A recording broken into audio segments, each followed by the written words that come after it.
अब कांग्रेस ने हिंदुओं की आस्था में भी भेद करने का दुस्साहस को शुरू किया है। कांग्रेस के अध्यक्ष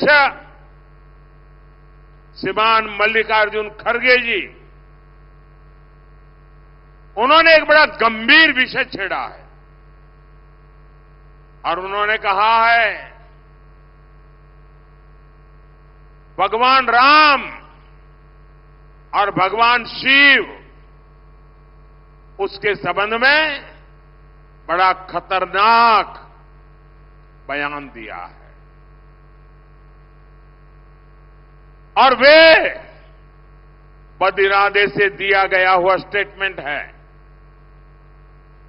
हिंदू समाज को बांटने के लिए खेल खेला गया है।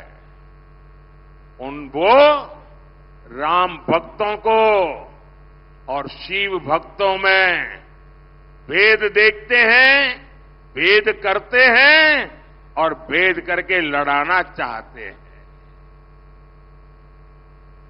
हजारों साल से चली आ रही हमारी महान परंपरा, राम हो, कृष्ण हो, शिव हो, अरे मुगल भी इसे तोड़ नहीं पाए थे मल्लिकार्जुन जी। अब कांग्रेस तोड़ना चाहती है। तुष्टीकरण के लिए कांग्रेस और कितना नीचे जाएगी। और कांग्रेस के लोग सुन लें, जो राम को खत्म करने के लिए निकला था उसका क्या हुआ था।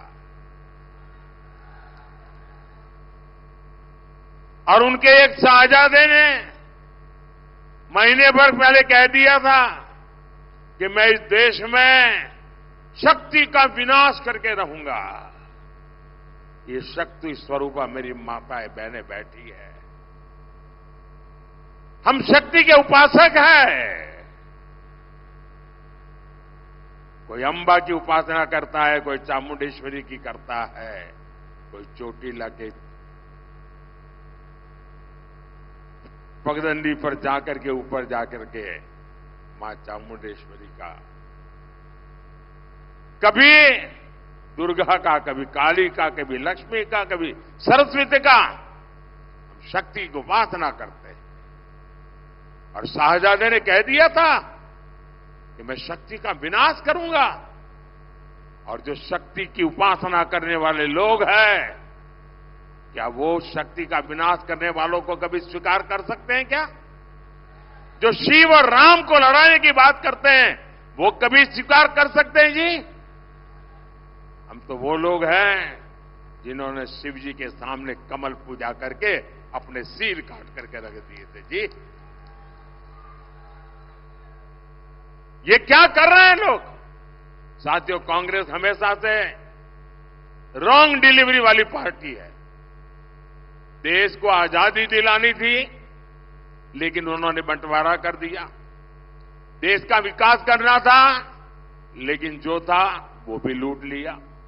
गरीबों का पैसा गरीबों को जाना था, लेकिन कांग्रेस की तिजोरी में पहुंचा। अब एससी, एसटी, ओबीसी के हक का आरक्षण हमारे दलित, हमारे आदिवासी, हमारे बख्शीपंथ के भाई बहन, उनको जो आरक्षण मिला है, जो बाबा साहब आंबेडकर ने दिया है, जो भारत के संविधान ने दिया है, ये आरक्षण भी अब एससी, एसटी, ओबीसी से लेकर के धर्म के आधार पर मुसलमानों को डिलीवर करना चाहते हैं। पिछले 3 दशक से कांग्रेस लगातार ऐसी कोशिश कर रही है। कांग्रेस ने कर्नाटका में रातों रात एक फतवा निकाला, एक पेपर निकाला, थप्पा मार दिया और कह दिया कि कर्नाटका में जितने भी मुसलमान हैं, वो सबके सब ओबीसी है। हुआ क्या? ओबीसी कोटा में जो आरक्षण था, उसमें से बहुत बड़ा डाका डाल दिया, लूट लिया और ओबीसी का आरक्षण उधर चला गया। ये खेल खेलते जी। और इस बार कांग्रेस का मैनिफेस्टो, घोषणा पत्र, उसमें अगर आप देखेंगे पहली नजर में ही लगता है कि उनके मैनिफेस्टो पर मुस्लिम लीग की छाप है। कांग्रेस का पंजा नहीं है, उस पर मुस्लिम लीग का पंजा है। साथियों, जब से मैंने एससी, एसटी, ओबीसी के खिलाफ कांग्रेस की सच्चाई को देश के सामने रखा है, कांग्रेस संतुलन खो चुकी है, बौखला गई है। कांग्रेस झूठ पर झूठ बोले जा रही है। और इसलिए मैं भी कांग्रेस को 3 चुनौतियां दे रहा हूं। હું 3 પડકાર ફેંકું છું કોંગ્રેસ સામે। મારા 3 પડકાર છે અને શાહજાદામાં હિંમત હોય, કોંગ્રેસમાં હિંમત હોય, એમના ચટ્ટા બટ્ટાઓમાં હિંમત હોય तो एक चाय वाले का बेटा मुकाबला करने के तैयार है। मारो पहलो પડકાર, कांग्रेस લખીને બાંયધરી આપે કે એ ભારતના બંધારણમાં કોઈ છેડછાડ નહીં કરે, ભારતના બંધારણને નહીં બદલે। कांग्रेस લખીને આપે, બાંયધરી આપે કે બાબા સાહેબ આંબેડકરે જે આરક્ષણ આપેલ છે એને ધર્મના આધાર પર દલિતો, આદિવાસીઓ પાસેથી લૂંટીને, બક્ષીપંચ પાસેથી લૂંટીને મુસલમાનોને આરક્ષણ નહીં આપે। અને મારો ત્રીજો પડકાર છે, कांग्रेस લેખિતમાં બાંયધરી આપે કે એ દલિતોને, આદિવાસીઓને, બક્ષીપંચ સમાજ, ઓબીસીને જે આરક્ષણ મળ્યું છે તે, સામાન્ય સમાજના ગરીબોને જે આરક્ષણ મળ્યું છે તે, એમાંથી ક્યારે ઝૂંટવી લેવાનો પ્રયાસ નહીં કરે। અને એમને મારી પડકાર છે કે લખીને આપે કે એમના ત્યાં, આ મારો ત્રીજો પડકાર છે, કે જે એમના રાજ્યો છે, એમના ચટ્ટાબટ્ટાઓના રાજ્યોમાં બેઠા છે, જ્યાં એમની સરકારો છે, એ લોકો પણ ઓબીસીનો કોટા ઓછો કરીને મુસલમાનોને નહીં ધરી દે, ધર્મના આધાર પર ટુકડા નહીં કરે અને દલિતો, આદિવાસીઓના આરક્ષણ પર છેડછાડ નહીં કરે। આ મારા 3 પડકારો આ કોંગ્રેસના શાહજાદાને અને એમના બધા મળતિયાઓનો છે। કેટલાય દાડાથી બોલી રહ્યો છું। मेरी चुनौतियों के बाद से कांग्रेस को सांप सूंघ गया है। मैंने 23 अप्रैल को पहली बार कांग्रेस को ये 3 चुनौतियां दी थी। आज से 9 दिन हो रहा है, आज तक कांग्रेस की तरफ से मुंह पे उनको ताला लग गया है और बात बदलने के लिए संविधान लेकर के नाच रहे हैं मंच पे बैठ करके। अब संविधान आपको नहीं बचाएगा। आपने संविधान की पीठ में छुरा भोंका है। इसका मतलब साफ है, कांग्रेस की नीयत में खोट है। भाइयों और बहनों, અને સંવિધાન માટેની મારી લાગણી, મારું સમર્પણ કેવું છે એ તો તમને સુરેન્દ્રનગરવાળાને બરાબર યાદ હશે। જ્યારે આપણા સંવિધાનને 60 વર્ષ થયા ત્યારે દેશમાં ગુજરાત એક જ રાજ્ય હતું કે જેણે ડોક્ટર બાબા સાહેબ આંબેડકર અને સંવિધાનના ગૌરવને લઈને અહીંયા સુરેન્દ્રનગરમાં હાથી ઉપર संविधान મૂકીને, અંબાડી પર સંવિધાન મૂકીને સરસ મજાની યાત્રા કાઢી હતી। અને એ વખતે ગુજરાતનો મુખ્યમંત્રી નરેન્દ્ર મોદી પગે ચાલતો હતો અને સંવિધાન હાથીની અંબાડી પર હતું। આ સંવિધાનનું સન્માન છે અમારા માટે। તો કોંગ્રેસનું घोषणा पत्र दरेक बिंदु पर તુષ્ટિકરણ અને તુષ્ટિકરણ પર ચાલી રહ્યું છે. આ મેનિફેસ્ટો એનું મોટામાં મોટો દસ્તાવેજ છે. તમને આશ્ચર્ય થશે, એક વાત તમને હું આજે સુરેન્દ્રનગરમાં પહેલી बार કહી રહ્યો છું, चौंकावनारू लागશે. इन्होंने क्या किया है अपने मैनिफेस्टो में? उन्होंने लिखित कहा है, ये मेरे पत्रकार बंधु भी चौंक जाएंगे सुन करके. उन्होंने लिखित में कहा है कि अब जो सरकारी टेंडर होंगे उस टेंडर में भी माइनॉरिटी के लिए, मुसलमानों के लिए एक कोटा फिक्स कर दिया जाएगा. अब क्या सरकारी ठेकों में भी धर्म का आधार पर आरक्षण लाया जाएगा क्या? सरकारी टेंडर देने की देश आजाद हुआ तब से अब तक एक तय प्रक्रिया होती है. जो सही बोली लगाता है, जो अच्छी क्वालिटी का ट्रैक रिकॉर्ड रखता है, अच्छी क्वालिटी का भरोसा देता है, जिसके पास उस काम करने के लिए एक्सपर्टाइज है, क्षमता है, संसाधन है, सारे पैरामीटर से निकलने के बाद उसको ठेका मिलता है. जाति और धर्म के आधार पर ठेका नहीं मिलता है. अब कांग्रेस कह रही है, अपने वोट बैंक के लिए पक्षपात करते हुए वो कहती है कि ठेका अब ऐसे नहीं मिलेगा, ठेका धर्म के आधार पर बांटा जाएगा. साथियों, भाजपा कह रही है हम आधुनिक इंफ्रास्ट्रक्चर बनाएंगे. कांग्रेस की चली तो इसके टेंडर भी धर्म के आधार पर बांटेगी. ये हाईवे, एक्सप्रेसवे जो बन रहे हैं वो भी क्या धर्म के आधार पर बनाए जाएंगे? देश की सेना के लिए हम मेड इन इंडिया अस्त्र शस्त्र बना रहे हैं. बारूद भी बना करके सरकार को बेच सकते हैं. क्या धर्म के आधार पर अब किसी धर्म के विशेष को कहेंगे कि तुम बारूद बनाओ हमारी सेना के लिए, कि योग्य व्यक्ति को देंगे? कोई भी धर्म के आधार पर नहीं, जाति के आधार पर नहीं, योग्यता के आधार पर देंगे.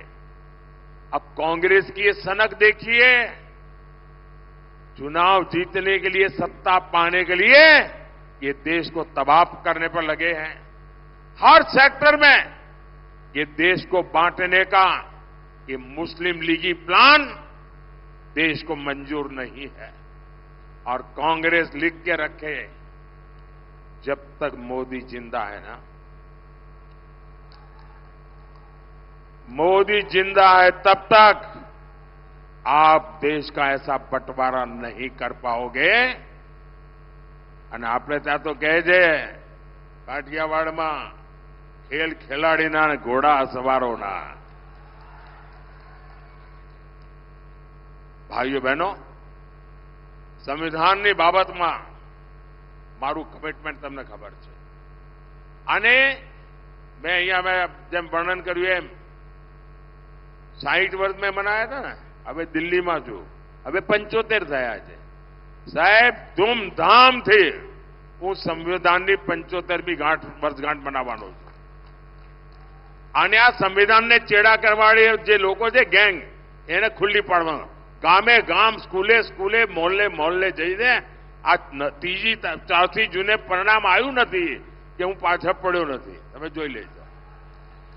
સંવિધાન की મર્યાદા, સંવિધાનનું સન્માન, સંવિધાન પ્રત્યે રાષ્ટ્રની અંદર જાગૃતિ, એનું એક મોટું અભિયાન ચલાવીશ. આ લોકોને મારે મગજ ઠેકાણે લાવવા જ પડશે.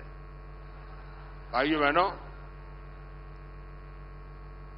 આજે દેશ જે રીતે પ્રગતિ કરી રહ્યો છે, મારા જે ફર્સ્ટ ટાઈમ વોટર છે એમને ખબર નહીં હોય, જ્યારે હું પ્રધાનમંત્રી બન્યો એ પહેલા તો એ લોકો 8 વર્ષના, 10 વર્ષના, 12 વર્ષના હશે.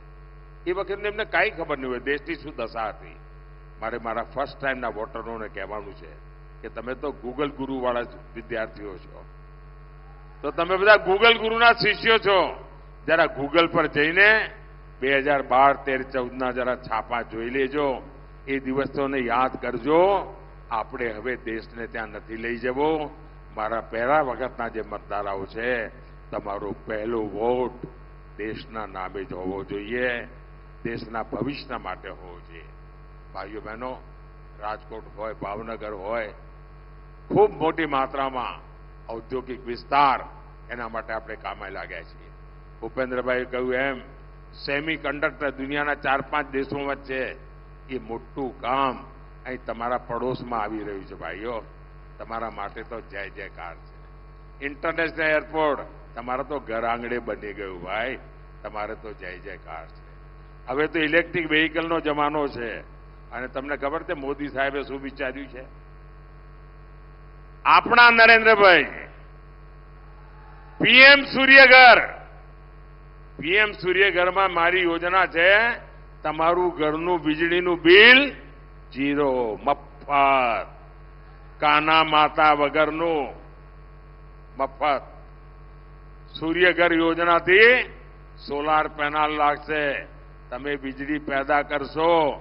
એટલું જ નહીં, જે વધારાની વીજળી છે એ સરકાર પોતે ખરીદી લેશે. એટલે તમારા ઘરમાં વીજળી તમે હવે આજે બિલ આપો છો ને, હવે તમે વીજળી વેચીને કમાણી કરી શકશો. આ તમારા નરેન્દ્રભાઈ આપવાના છે.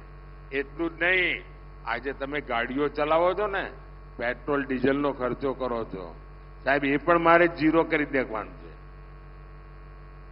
મફતમાં તમારી પેટ્રોલ ડીઝલની ગાડીઓ તમારી ચાલે, મફતમાં, મફત, કાના માતા વગરનું. અને એનો ઉપાય કેવો? જે સોલાર એનર્જી લાગશે, ઇલેક્ટ્રિક વેહિકલ આવવાનો છે જમાનો, પેટ્રોલ વગેરે વેહિકલ જતા રહેશે. તમારા ઘરમાં જ તમે રાત્રે સ્કૂટી હોય, સ્કૂટર હોય, ગાડી હોય, રાત્રે ચાર્જ કરી દેવાની. સોલાર એનર્જી દિવસભરની પડી હોય અને બપોડી ચલાય કરો. અમદાવાદ જઈને આટો મારીને આવે, 1 રૂપિયો ખર્ચો નહીં. બોલો, લહેરમ લહેર જ છે કે નહીં? હે, 2 હાથમાં લાડવા છે કે નહીં? આ તમારો નરેન્દ્રભાઈ 5 આંગળી ઘીમાં કરાવી દે કે નહીં? અને એટલા માટે મારે બધા પોલિંગ બૂથ જીતવા છે, પાકો.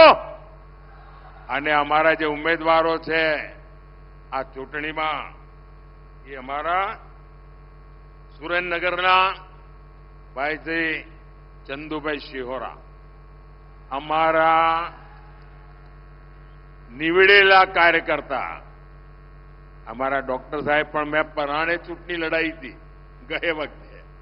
એ તો રાજકારણનો જીવ જ નથી, પરાણે લઈ ગયો તો. પહેલા તો એકવાર વિધાનસભામાં 2 ચપ્પલ ઘસી નાખ્યા હતા, પણ અમારા ડોક્ટર સાહેબ તૈયાર જ ના થાય, માંડ કરીને લોકસભા માટે તૈયાર થયા હતા. અને હવે અમારા ચંદુભાઈ આપણા ઉમેદવાર બન્યા છે. ભાવનગરમાં અમારા નીમુબેન બામણિયા ભારે બહુમતથી આપ એમને જીતાડો, બધા બૂથમાં જીતાડો. અમારા ભારતીબેન શિયાળના કામનું પાકો પાયો પડ્યો છે અને હવે ભાવનગરમાં અમારા નીમાબેન એને આગળ વધારશે. આપણે બધા બૂથ જીતવા છે અને જીતીને બતાવો. બોલો, ભારત માતા કી, ભારત માતા કી, ભારત માતા કી. बहुत बहुत धन्यवाद. For more of such videos, do like, share and subscribe to ET Now Swadesh.